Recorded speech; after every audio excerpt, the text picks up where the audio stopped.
Hey everybody, it's Matt Williams at Brand Federation with another of our Brand Federation cold takes, where we take a look at something that's happening in the news and tell you how we're thinking about it. Wendy's CEO on an earnings call about a week ago was excitedly talking about some technological improvements that he and the Wendy's folks have put into restaurants with touch screens and said that those touch screens will enable them to pursue dynamic pricing.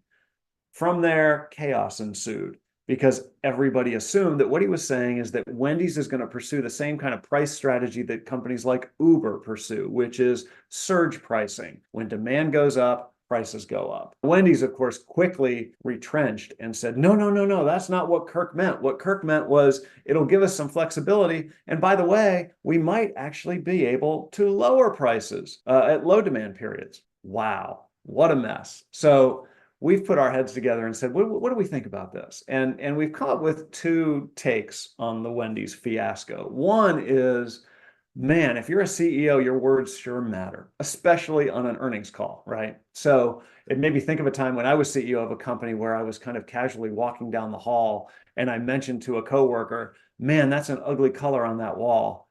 And when I walked down the same hall 24 hours later, there was a paint crew repainting the wall. CEO's words matter. When you hear on an earnings call, hey, we're excited about this because it'll give us opportunity to do dynamic pricing, everybody runs with that and says, oh my God, Wendy's is pursuing surge pricing. That's not what he meant, but that's what everybody took.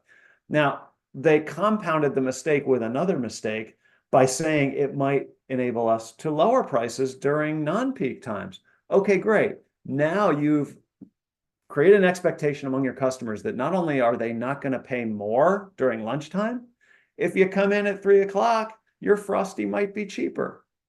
Wow. Okay. PR mess, mistake in the beginning from the CEO talking about things in the wrong way, followed by a mistake from the PR folks by setting an expectation that may or may not be reasonable, but now I've got it as a Wendy's customer.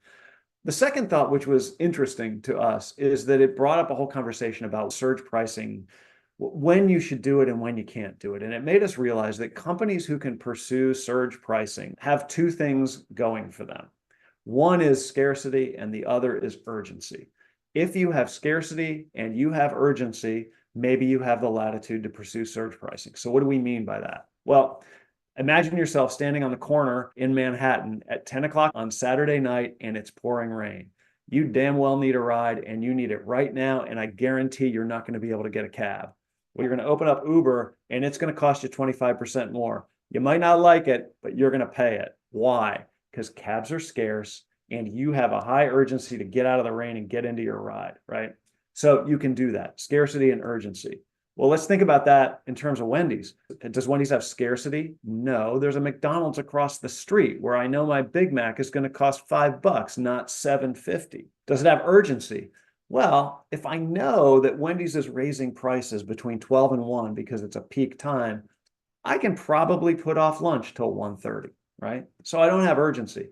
I don't have scarcity because there's competitive options everywhere. And I don't have urgency because I'll just wait to eat. Thank you very much. So it was interesting from a kind of a behavioral economics point of view to think about the dynamics of surge pricing and when it works and when it doesn't. So thanks to Wendy's for bringing up that thought to us and creating an interesting conversation at Brand Federation. I hope the cold take was interesting for you, as interesting as it was for us to prepare it. Just another one of those things in the news that makes you think about marketing strategy, or at least makes us think about marketing strategies. Thanks for tuning in. We'll see you on the next one.